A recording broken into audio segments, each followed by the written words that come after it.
Bonjour, dans cette première vidéo d'introduction, je vais vous faire la présentation générale du système Serlab. Les vidéos suivantes aborderont plus en détail chaque partie de ce système. Donc Serlab, c'est l'acronyme du projet qui désigne un système informatique pour l'exploitation de ressources d'un laboratoire. Maintenant, donnons quelques explications sur la genèse de ce projet.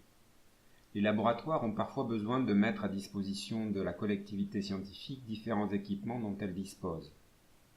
Ces laboratoires peuvent donc comporter des services collectifs, mais les groupes et équipes constituant ces EPST peuvent tout aussi bien avoir besoin d'organiser la réservation de leurs appareils.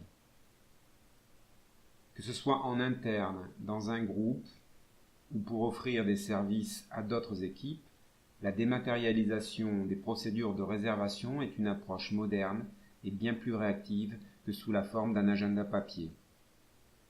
Il existe de nombreux systèmes open source pour répondre à ce besoin. À titre d'exemple, il existe un plugin additionnel pour le helpdesk GLPI ou bien GRR purement réservé à cet usage.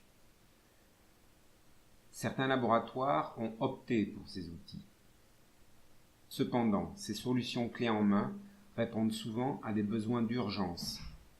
Les gestionnaires et les utilisateurs doivent donc se plier au mode de fonctionnement préétabli. Il est néanmoins possible pour un laboratoire de financer le remaniement de ces systèmes open source précités. Des équipes de développeurs en SS2I peuvent donc s'en charger lorsque le budget le permet. Serlab est lui par contre un projet développé en interne, dans une unité propre du CNRS, l'ICMCB. Serlab est donc dans sa réalisation au plus proche des utilisateurs et des gestionnaires. Le cahier des charges n'est pas figé, et les besoins exprimés sont modifiables à souhait par tout autre service ou équipe qui souhaite s'intégrer dans le système. Les contraintes de temps et financières ne sont donc pas en rapport avec un prestataire de services extérieurs.